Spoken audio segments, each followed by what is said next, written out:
DSTV, Television Reloaded.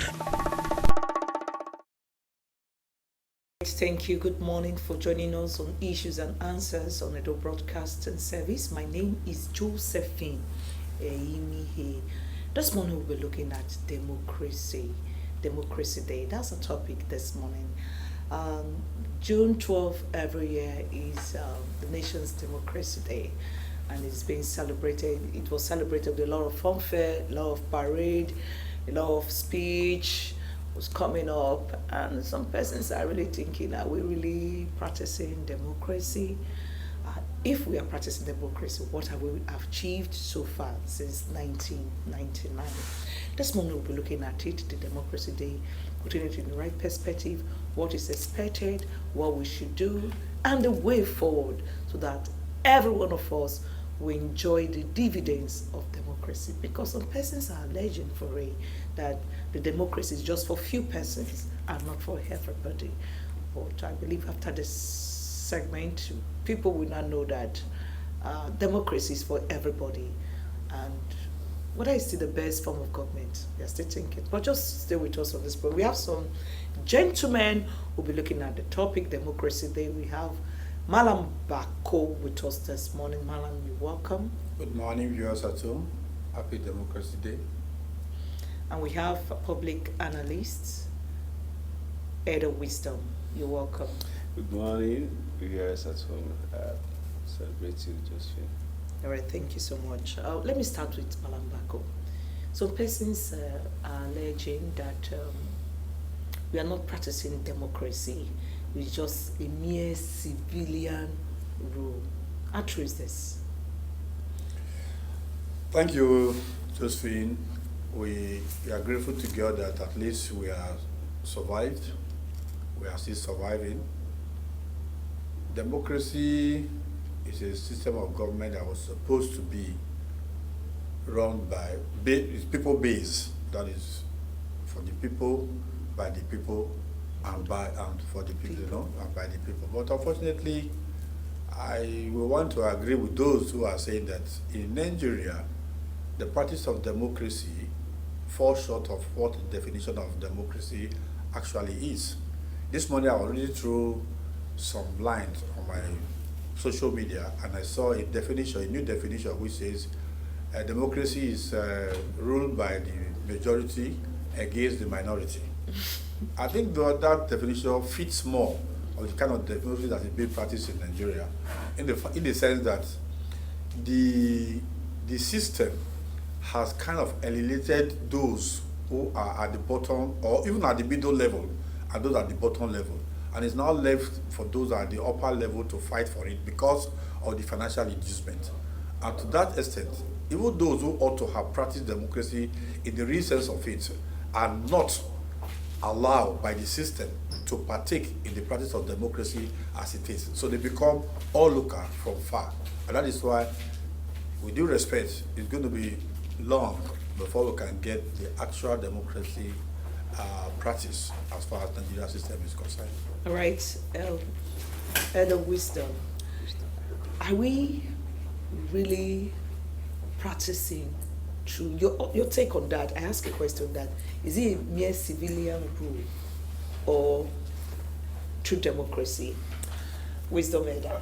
I have to get it correctly. Wisdom. Yes. All right. I think I have to say this. We are in a democratic system of government. That is the truth.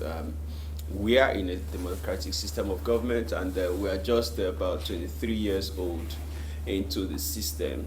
But how far have we fared as far as democracy is concerned? Have we actually been practicing a democratic system of government? Have we actually been following the rules and tenets of democracy? And then looking at the governments that have come up from 1999 till date, some aspect of it has always been trying to blend the democratic system of government with the military system. Now, the military system is a system of decree, is a system of subjugation, is a system of imposition, and a lot of some of the things we are seeing, denying people jungle justice and so on. So, when you look at our system, yes, we are trying to, practice democracy, but as in the other aspect, we are also imposing some other cultures that we used to have. And some analysts have said that most times when a democratic setting begins, that these are actually the situations that play out. And then these situations will continue after a while, and then people will begin to level up and people will begin to ease up on the tensions of elder rulership, the tension of being a leader is your turn, and all the rest of them, and then people will begin to blend into what will become the norm. But as far as this government is concerned, if we are to analyze it based on the past, let's say 7 years, for example, I don't think this government has actually fared well in aspects of giving people the dividends of democracy. This government has not actually given people what it means. Is it this government or since 1999? Whatever happened before, since 1999 up to 2015, when this government took over, I think this government has successfully reversed a lot of things. That's the truth. Your opinion? I'm giving you the facts. There are some things you say now, and people will not be happy with you. You understand? You saw when we were protesting during NSAS. You saw what happened. The government became violent. You saw that they saw that youth were using crypto and digital currency to fund their protests, and they clamped down on that. And then you saw how free speech was circulating. They clamped down on Twitter. All these things are undemocratic. They are not something that happens in a democratic society, a democratic system. People are given the right of expression. People are given the freedom of expression. People are given the freedom of association. People have the rights of protest. So these are undemocratic practices that have been happening. And then taking it too far, people being intimidated not to even air their views or air their mind in a system where democracy is supposed to be practiced.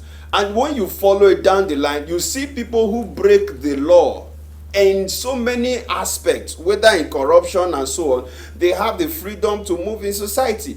You see people who were not supposed to be considered as electorates, as elected government officials. They are the ones that will win elections. So you have breakdown of law, and we are supposed to be following constitution. We are not supposed to be following a decree. We are not supposed to be in a militarized environment, to a militarized system. All right. And so democratically, we have seen a reverse of a lot of things. We would have been coming from a different perspective, but democratically, it's as if this system reversed so many things that Nigerians were trying to become used to in terms of democracy. All right, thank you so much for your thoughts this morning, Madam Bako.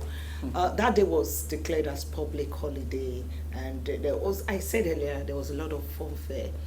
First of all, is this worth celebrating? Since according to Wisdom Elder, there is nothing, things are like tossy, going downward.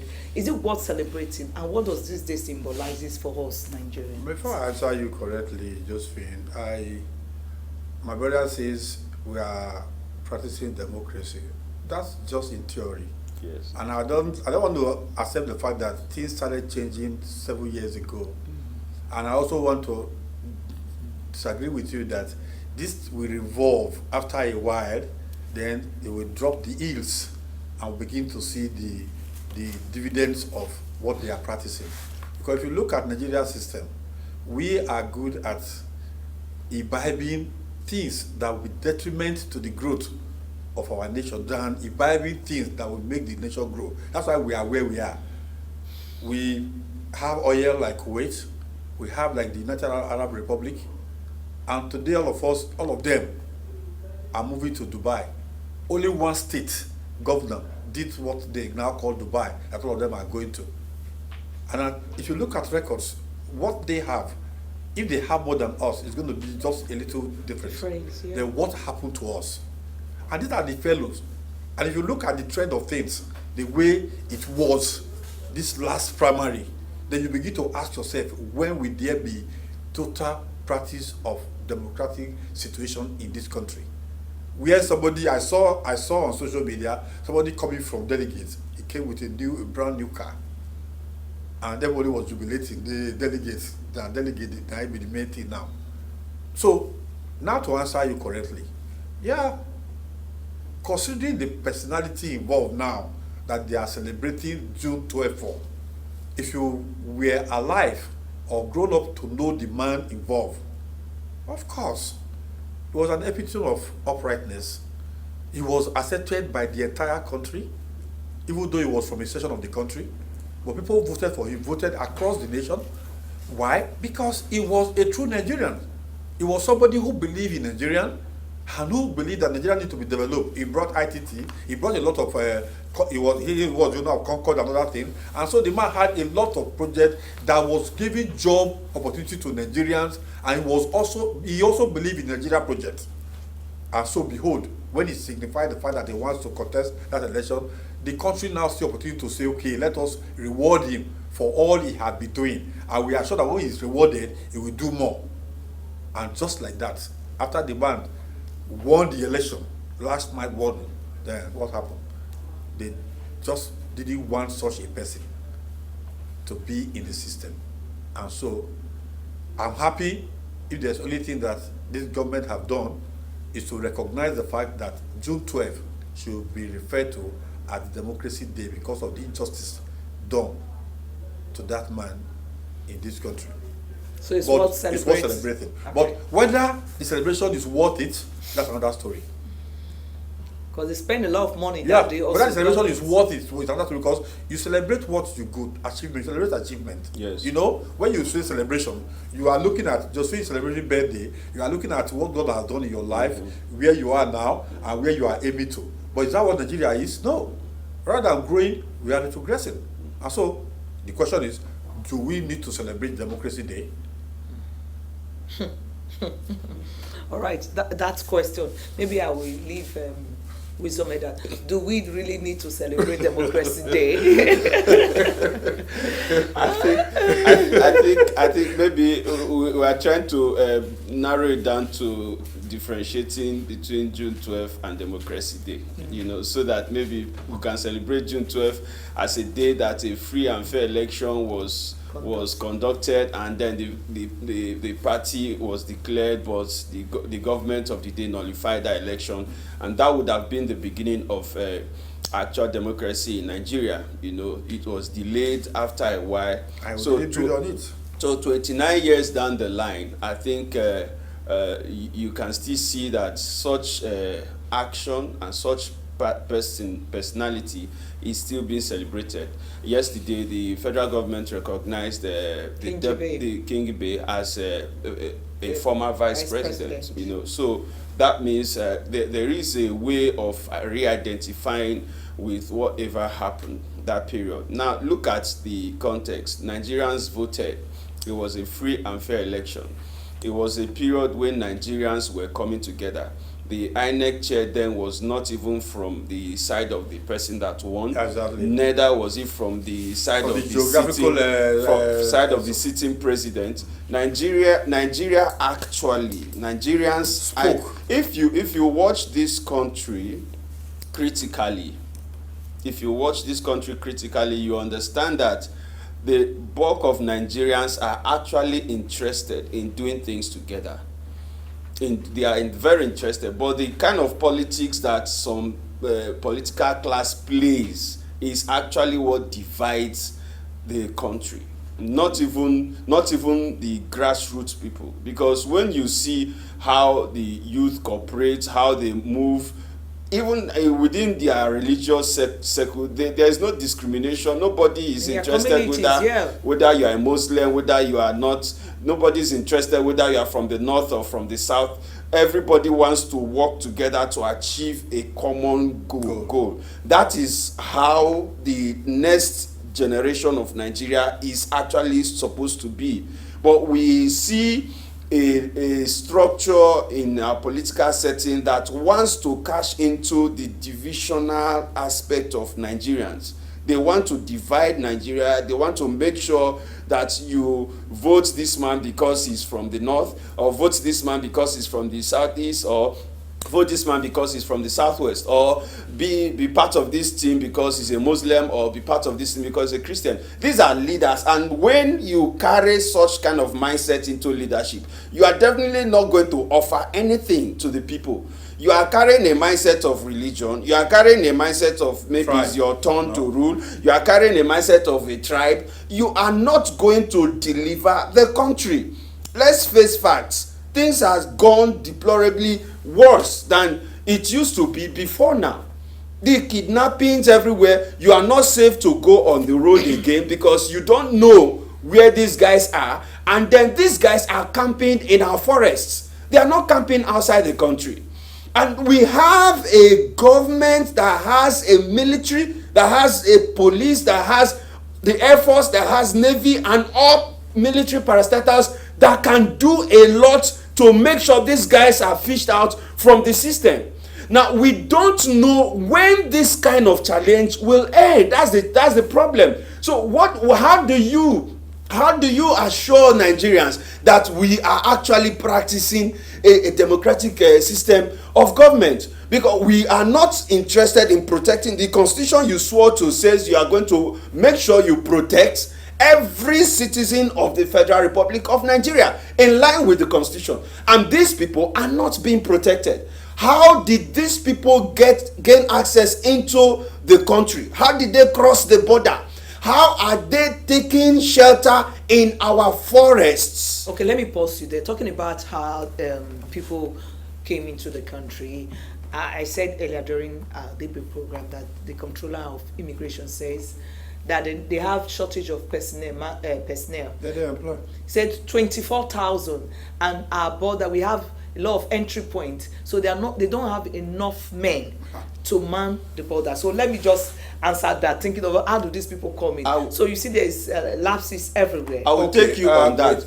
I will take you on that. Okay. Terrorists operate with insiders within and without. Whether Nigerian security system like it or not, there should be a pre-Boko Haram military system and a post-Boko Haram military system. After Boko Haram and terrorism entered Nigeria, the system of military should change. That's the fact. The way terrorists operate without having moles planted in the military, without having people they give full heavy money inside the system, they cannot operate. And those people are still inside the system.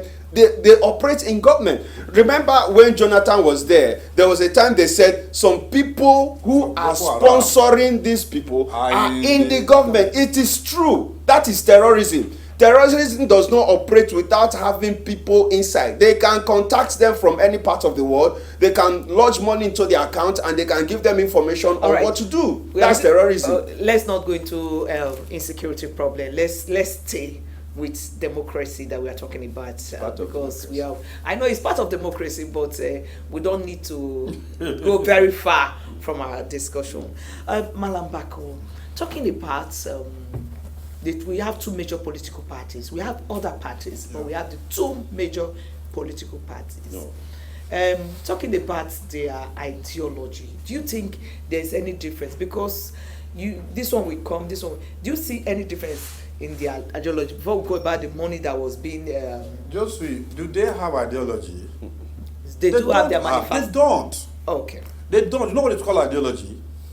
In the developed countries, where you have two highly rated parties like this, you have, for example, you have the Labour Party in United Kingdom, and you have the Conservative and others.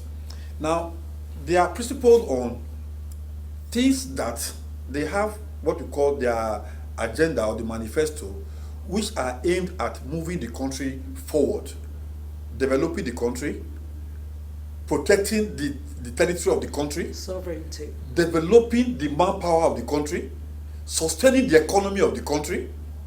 And these two parties, from different angles, have a way of ensuring that these things are sustained and built upon. That is ideology. That is ideology. So, if I am in party A and party B does not correspond with my ideology, even if I lose the election, because I believe in that ideology, I will not cross. I remain with that party, hoping that one day I will go and find out what more to do to build on my ideology to make me become the next winner of the next election. What do we have in Nigeria? These people are recycling themselves. From party A to party B. Because they don't have ideology. The only ideology they have is money. Stealing. Looting the country. Amassing wealth. Using the money to develop other countries against the development of Nigeria. How many politicians, in fact, the active politicians are the ones who are able to build houses or buy houses in London, buy in Dubai, and establish hotels in suburb of African country, contrary to development of Nigeria.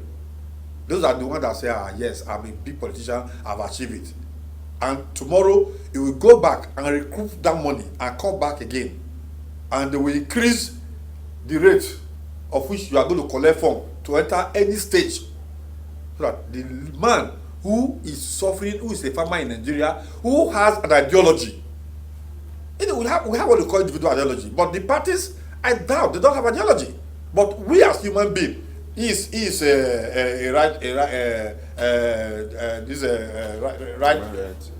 rights organization. This human rights organization has what it takes to lead this country. But how many of them will ever be able to win local government election, talk less of winning a state? But these people, if you ask any Nigerian politician, what is the ideology of your party? The man will stammer before he will give you one or two. Because in their entry point, this is not the ideology they entered from. Their entry point is, how much can I cook from being a member of this organization? If it is ideology, fine. Then we'll be heading somewhere. Now the question is, are the ideologies similar? Yes, it's similar. What's similarity in it?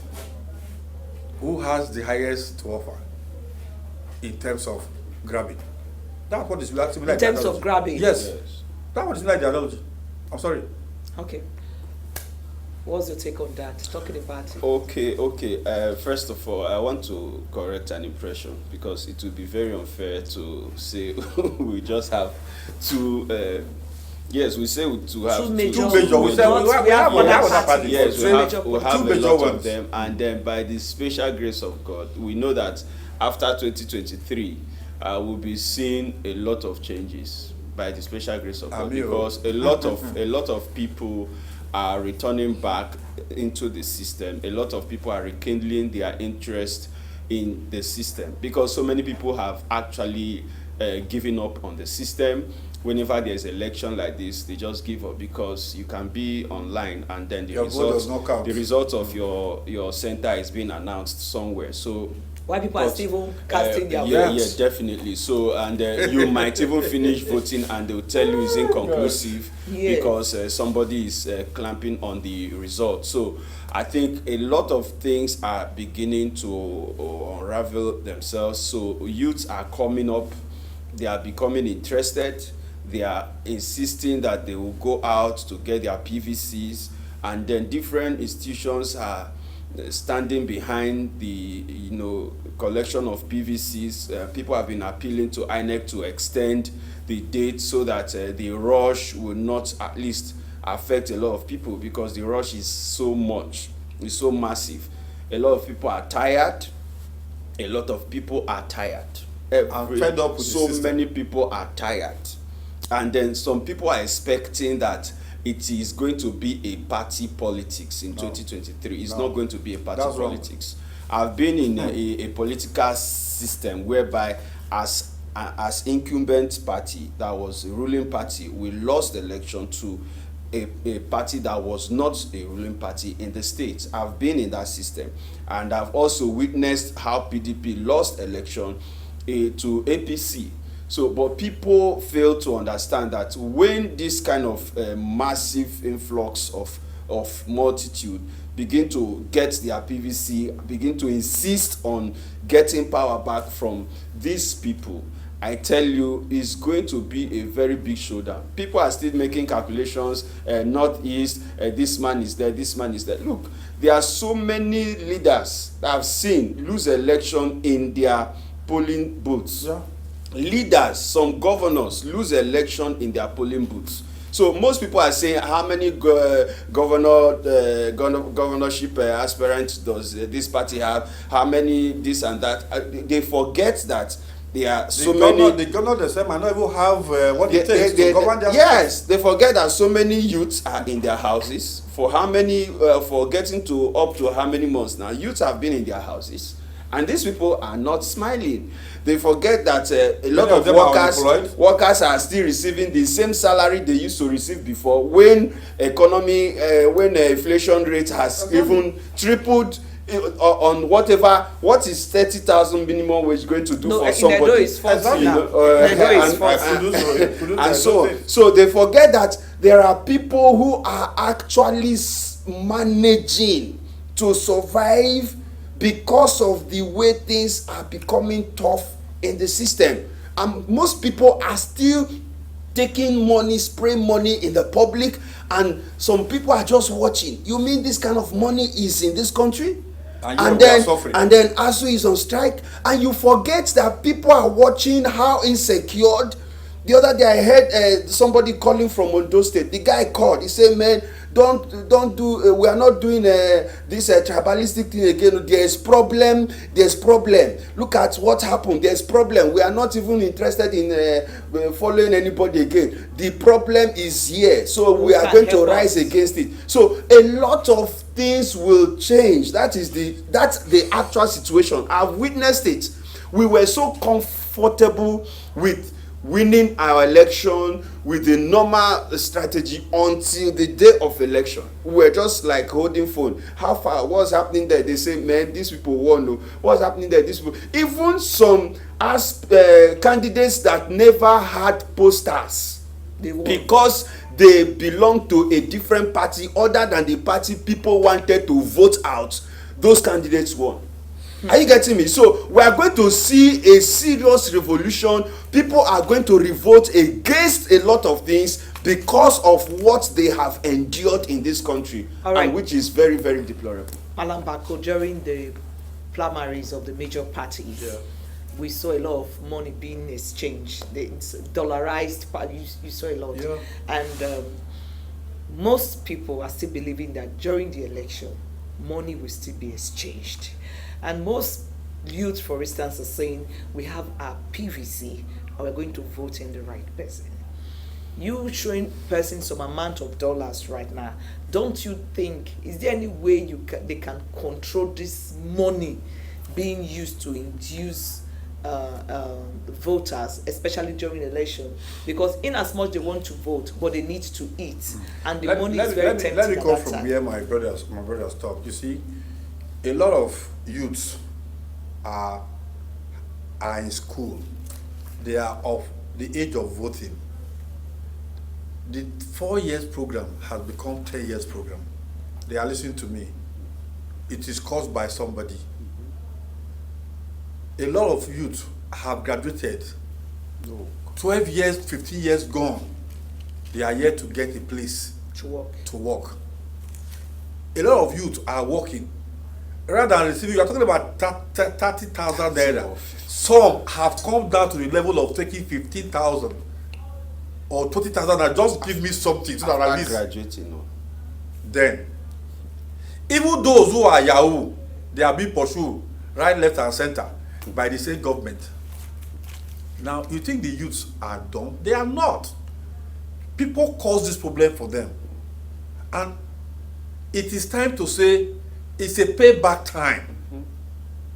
That's why this is how revolution starts.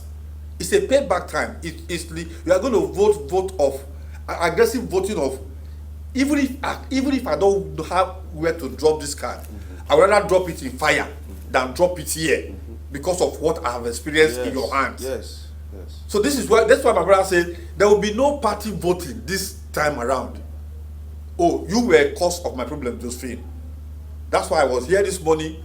I didn't see you. And now you want me to call back in the afternoon? I'm not coming back in the afternoon. That is what is going to happen in 2023. Everybody will take their destiny in their hands. And let us try a fresh hand. It might not be from these so-called big parties and others. It might not have what it takes in terms of money to dole out. But I want to say this categorically. Our youth should know. Our elders should also know. Because what affects the youth affects the elders. You can't imagine a man have retired from service. He ought to now relax himself at home and be eating from the children he trained with his salary while he was working. He's still looking for Gary to feed himself and feed the children. And you are still clamoring for somebody in the government that is doling out dollar for primary. Take the dollar, take the money. It is our money. But go there. Good enough. You are going there alone to vote. Nobody is going to doctor you to say, vote here or don't vote here. Just collect the money. Collect it as much. If I approach me, I will collect as much as I can. But that would not stop me from voting who I want to vote for. There must be a change. But the money we will get because the money belongs to us. So as many youth that have been approached to say, collect money so that you can vote for me, don't hesitate. Tell the man, yes, I'm for you. Collect the money and enjoy yourself. But on the day of voting, vote your conscience because you have been bastardized. You have been reduced to nothing. You have been made a nobody in the country that belongs to you. And these people continue to recycle themselves. Whether party A or party B, because they say when party B don't favor them, they go to party A. Party A don't favor, they go to party B. They recycle themselves using our money to induce us. Our mumu don't do. Okay, our mumu don't do. All right, let me come to you, sir. Election, talking about democracy, the process need to be intact to ensure that the right persons are voted in. Do you think the Independent National Electoral Commission has the wherewithal to do a very credible election? I think we are going to give them that benefit of doubt because the Electoral Act has been passed and we have a lot of improvements. Before now, we were not doing this online registration or relocation of voting center to a different location. That would be very convenient for one to cast his or her votes, and the way the exercise, the screening exercise before now. So we are going to give them that benefit of doubt. Let us watch. I think there's election this week in Ekiti State. I think we are also using some activities to also judge what will be seen in 2023. You know, I know during these primaries they had to extend the closing dates because of a particular political party for them to come up with their candidates or for them to run their primaries. And now we have 72 hours to presenting presidential and vice presidential candidates before the window will close. And we don't know if some political parties, if they don't present on time, if they might even extend it. So we believe INEC is always extended when it's a bit, when it's favoring some people. Yeah, definitely. Is that credibility? Well, INEC has windows, and you see, when you are an umpire like that, you must be very fair. Otherwise, you will seem to be partisan. Yeah. So it's like a deadline is given, and a party open up negotiation to say, look, because of ABC, we are not able to meet that deadline. If you shut it completely, tomorrow after the election, they will say, oh, if INEC has not shut us out, it will have been this. So I still think INEC is credible enough. And new things have been imparted into the system, like transfer of votes, electrical transfer of votes. Because you see, this national bushes and other things were part of the areas that our youths were being used to do that they think they have a job during election, and they will say, okay, go and carry AK-47 and go to a center, shoot on the air and carry the boxes and that end of it, because that area is a weak area for us, so that we can at least be able to maximize profit from that zone. But now that we are going to be doing electronic transfer of votes, and again too, security department, just be what you are called, because some persons just feel that during that period, that is when they make much money as security of this of nation. But you forgot that you are not only answerable to your country, you are also reaping what your children, you are also sowing what your children will reap yes. in the near future. Where we are today is as a result of what some of our fathers have done. Yeah. And if it is not corrected now, it's going to be worse for the next generation. Whether you are dead or alive, think of what you are passing through now. Then you think of what your children will pass through when you have done the wrong thing, when you are supposed to do the right thing. Therefore, I think we should give INEC the benefit of doubt. Then we should also be the watchdog. If I can expose, if I'm in a polling vote, I will not only come there to come and vote, I will also be watching. To shine your If eyes. if I see a security officer aiding and abetting, situation that is not supposed to be within a polling vote, I will not talk. I will just take the guy's. He has a tag on his chest. Just take the tag and everything. I probably call the human rights, not their office. So if you call the office, they will just do respect, sir. They will cover it up. Call the human rights. We will pursue it. We don't have much time, but before we go, wisdom header, what is the way out to get this democratic process in full perspective as against what we are having right now? All right. Yes, we are entering into election period. So the best way out is to secure your PVC. And like he said, we're giving INEC where INEC is okay and so on. So like why I said we're going to use Ekiti as a test case, a case study, is because I've been in the system. I know what plays out during elections. Sometimes there's late arrival of materials. Sometimes there are some materials that are not working. Sometimes there are people whose card will not be read and all the rest of them. So there are so many things that comes up. So we are looking forward to seeing how such areas will be handled with this coming election, so that at least we'll have the confidence to as well keep going and getting all the PVCs.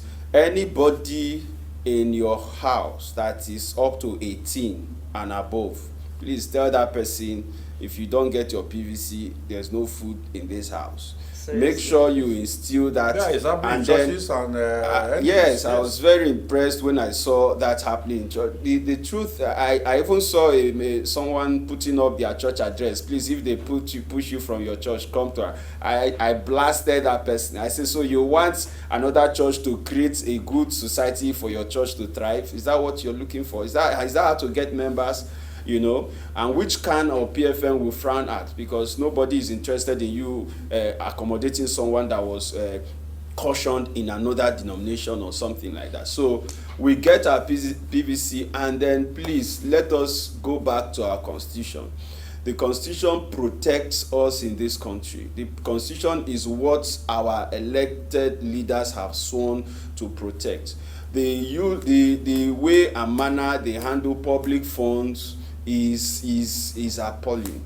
The way and manner some people are projecting candidates, a candidate that served for 8 years, and some people are using a record of the past 23 years to analyze and access the candidates. I don't know if the candidate has been ruling for 23 years. So we should go back to our constitution. We should reverse to what actually holds as far as the constitution of the Federal Republic of Nigeria is concerned, and then we should always make sure the security agencies. Now, sorry, Joe, let me say this. Please, not. Yes, you know that we have not mobilized military to go to all these security-prone areas. to handle all those kidnappers. But during election, in Ekiti State, for example, you will see about 14,000 police, 12,000 civil defense, and 10,000 army, and all the rest of them, even civil air force and all in that place, because maybe to intimidate, I don't know if it's to intimidate voters or something. So we are still encouraging security agencies to at least live up to their expectation. Malam Bako, your expectations? I seriously feel that we have gotten to a level where we should allow election to be election. Yes. All the security people are not there. There's no war. There's no war. If people knows what they want to do and they know why they leave their houses, like I said, we should de-emphasize this money thing. I don't want to say what they have already said. Get your PVC and be ready. And then government should create enabling atmosphere where there will be no threat to anybody to come out and do whatever they want to do. And once that is done, then of course allow people to vote their conscience. And then when you see people, there should be a heavy law on somebody who is paying money, either privately or secretly. If it's investigated and found that it's true, you need that person have win election, disqualify that election. It should be part of the electoral law of this country that when person has to use money to induce winning an election, that person is not fit to be in government. If that is done, I'm sure that this money politics will be de-emphasized. Or, in other words, government should take over the running of primaries. There should be nobody should be allowed to go and do this money spray all in the name of winning, so that the youth and the downtrodden and the village common man who has what it takes to move Nigeria from where it is now can have opportunity of being in politics. Until that is done, I doubt whether we can have a real democracy. All God right. bless this country. Amen. Thank you so much for your thoughts this morning. We'll be looking at Democracy Day. Malam Bako, we appreciate you. Thank you very so much. You're welcome. Wisdom Elder, thank you for your robust thoughts also you. this program. Thank you. All right, many thanks to my producer Godwin Inobakale for his contributions.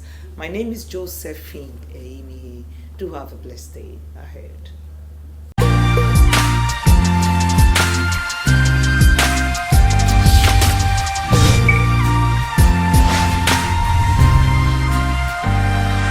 EBS TV, Television Reloaded.